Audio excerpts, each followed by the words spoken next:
Hi there, and welcome to the show. This is the College Problems Podcast, breaking down the more serious and lighthearted issues students everywhere are facing. And we're doing it mostly from a journalism, personal safety, and a young professor's perspective. I'm one of those professors. My name is Dan Reimold. Read my book, Journalism of Ideas, or check out my blog, College Media Matters. I'm joined today, as always, by the lovely and talented Christina Gaudio, a personal safety educator, victims advocate, and a victimology professor. So here's a snippet from a past piece in the Los Angeles Times. According to a past LA Times report, quote, "The toughest test for University of California Irvine students may not come during finals week, but on Monday when thousands of cars stream onto the park-like campus. As fall classes begin, about 15,000 students will be arriving. But many won't be heading directly to class. First, they'll be driving around and around the circular campus looking for a parking space. A parking administrator at the university acknowledged that the campus does hit saturation parking during the first 2 weeks at school." So we're going to be talking about the mega huge college problem of campus parking and really the lack of it. What I love about that intro is that, believe it or not, that LA Times report is actually from 1987. Just proving that as long as there have been universities and the cars to ferry students to and from them, there have been parking problems and situations in which campuses hit, I love that phrase, saturation parking, and I'm sure go well beyond that as people get more and more frustrated. You've dealt with this, I'm assuming, both as an undergrad, grad student, and now in the professor ranks. What's your opinion of campus parking? There's not enough. There never is enough. I don't care if you're a student or a faculty member. There's never enough. My favorite story, I believe it was from a university in Canada, and it's now a few semesters old. Again, it happened to be toward the first day of classes or the first week. A longtime professor at the school was coming in to get started on another semester to teach young minds, enlighten them about the world, and then couldn't find a parking spot and was circling around and around, became so frustrated, and I guess given as well his advanced age and I guess that frustration amounting many, many years of doing this, he finally simply gave up when he could not find a space and retired on the spot. So campus parking is ruining higher ed every once in a while, literally the academic experience. What do you think this is about? I mean, what's the problem here? Well, you're talking about students who are looking to park. You're talking about staff and faculty, anybody else that's working on the campus, plus anybody that's visiting the campus. So I think they allot a certain amount of spaces, and then they're usually full, and someone's waiting for somebody to pull out, just like you do. You stalk people in a parking lot during Christmas time at the mall. Okay, are they leaving? Are they leaving? They have bags in their hands. You know, unfortunately, that's kind of how it's become on the university campuses. I always like to look at this from perspectives beyond simply the most direct problem, which is just, of course, lack of spaces. When you take the wider angle lens, look at this. To me, it bleeds into that notion of how consumer colleges and universities have become. So notice the situation that they talk about saturation parking. It is now apparently, or has been for some time, standard to give out more parking permits and more availability for spaces than there are spaces. Mm-hmm. You know, thus we want to make all the money we can, you know, from the faculty, staff, students, visitors, you know, but not actually provide the service, you know, or the availability that you would think you would get by buying that permit. I almost believe that colleges look at it the same way people do when they invite people to a wedding. The idea is, okay, you're going to put this amount of people invited, but, you know, 20% of them are not going to show up that day.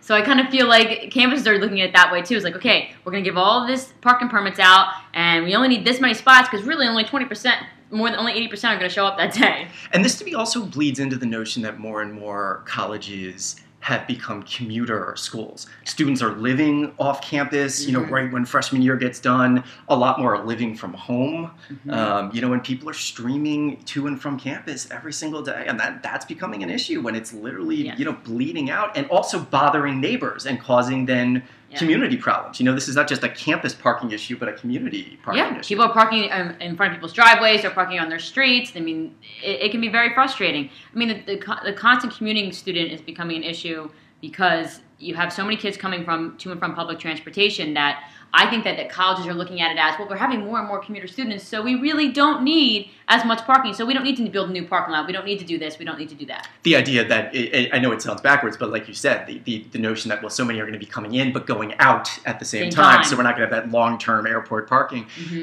And this to me this is the ugly underbelly of higher education.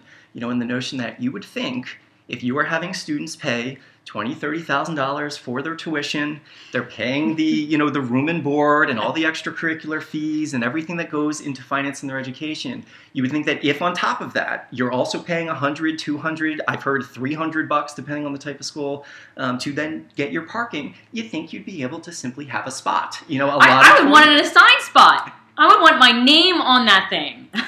And instead, it becomes one more frustration, and it's often something that rips our hearts out because we simply want to get to campus. There are so many other things that we're worried about for students: getting their papers done, getting to class on time, being hungover, and trying to remember where you're supposed to go. For professors, it's just getting there and getting to your office hours and doing your classes, finding the parking, circling that lot. I think that professor is crazy to have retired on the spot, but I think there was a reason that story went viral and we all could sort of feel his pain. It really is. That parking lots, parking garages where you go up and down and around and around and around is an excellent example of road rage. Because you come on there fabulously and happy, and then by the time you search around for 10, 15 minutes, all you want to do is scream and yell. And this is what I'm talking about in terms of, if I was a smart college or university, I would try and pay attention to some of what might seem like a minor issue like that, thinking of the more well-rounded happiness of what you can sell, your students and potential students. And there's the other aspect as well, because then it often becomes the complete ridiculous scenario when you have any sort of open houses, distinguished guests for visitors. I mean, and then you literally treat the individuals who are paying the money and going to your school and aligning with your school as the second-class citizens in that moment. And then again, it's just the complete kind of FU. I think graduation's my favorite. Yes. Forget it. You might as well go park at your hotel and walk, because it's just not going to happen. And of course, we can't talk about this, and then we're going to get into the serious stuff in a moment about, obviously what the safety and security issues that bleed into this as well. But the last thing that I, always love is the universities having their cake and eating it too, not giving us enough spots, causing this panic when you're running late, having to either park on the street or, illegally, or to do what you can to find a spot, double park, and then to give you a ticket for it. So to charge you this exorbitant price for a spot that then doesn't exist, and then to give you the ticket or tow your car on top of that. And, they're laughing all the way to the bank.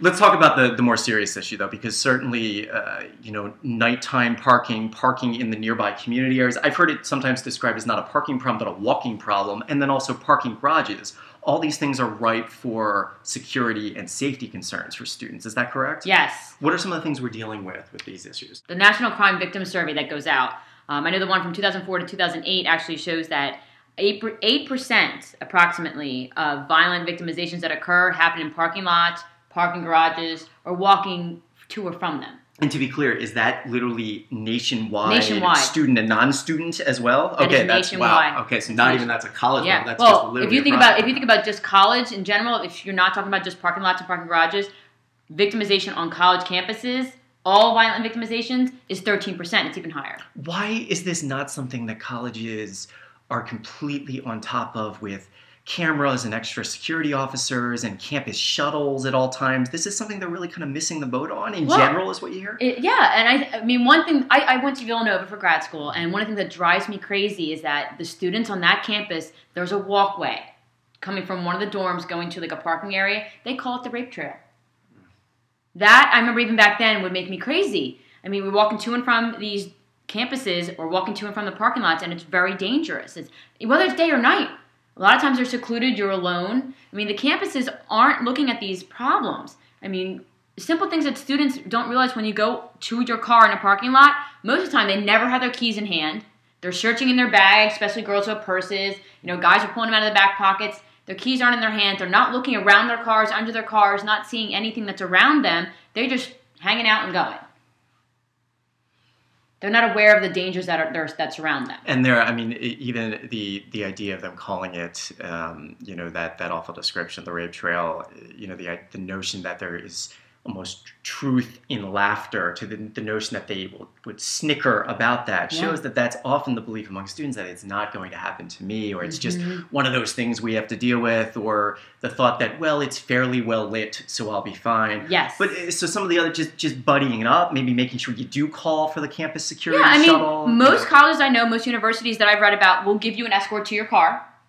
If you want that way. Or just simply, if you're walking to your vehicle or you're parking your vehicle in a lot or a parking lot, use common sense. Park in a well-lit area. You got to walk that extra block, walk that extra block. Yeah. You know, if you have to park next to a big van or a couple cars down, you know, there's only 2 cars, do that. Don't park next to cargo vans. Don't park next to any kind of cars that have blacked out windows. You should be able to see in every car that's around you before you walk up to your vehicle. You should be looking under your vehicle, around your vehicle, and watching the people that are near your vehicle. Don't walk up to your car if there's somebody sitting or leaning against it. You know, these are just common things that come up that people don't realize that, hey, that could be a warning.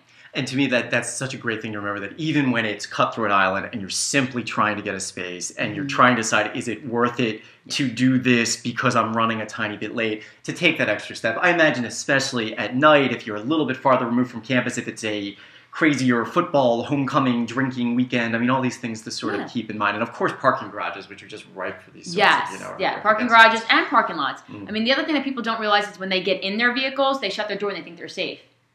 I actually did a training with my company, and I asked most of the people I work with, you know, do you lock your cars when you get in?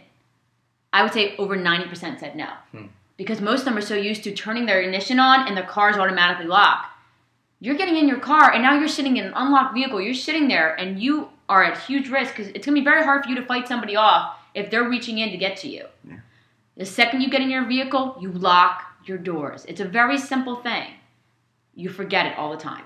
The one thing that you actually reminded me of with this is thinking from a journalistic perspective, what are some of the more interesting stories, features, series that I've seen student media take on campuses in any way related to parking that's not simply, I'm going to write a first-person piece about how much I hate parking or the lack of it. The notion of the availability of handicap spots is definitely something that I see more and more colleges trying to address. I feel like you definitely see more of them nowadays, and I'm guessing that's mandated by law, and the school is finally taking that seriously. Yeah. At the same time, making sure that those spots are being used correctly. I saw one student paper a while back send the reporters out to all areas of campus at the exact same moment to check at that very moment, a busy time during campus, to see how many of the handicap spots were actually available for people who might need them. And they actually found at that moment that basically all were taken. Wow. So as much as you think there's plenty of spots, that doesn't mean anything when it's saturation parking in the middle of the day on a busy week during the semester. And one other thing I saw is that there's been an increase lately in decal or designated spots given over to high-level administrators or maybe distinguished visitors, boards of trustee members, individuals who now have these permanent spots on campus, even on campuses that have fewer and fewer spots to go around, and they either don't get used or they lead to questions of how do you get that sort of perk? And is this, again, really fair to us underlings who are just trying, us lemmings who are trying to park on the cliff and just get to class on time to teach or do some learning? So just a few things to think about there, along with the safety and, of course, just the bottom line frustration, that eternal search to find a parking spot on the college campus. Definitely a classic college problem. All right, good talk today. Thank you, Chris. I appreciate it. Join us next time for another college problem. Thanks, guys.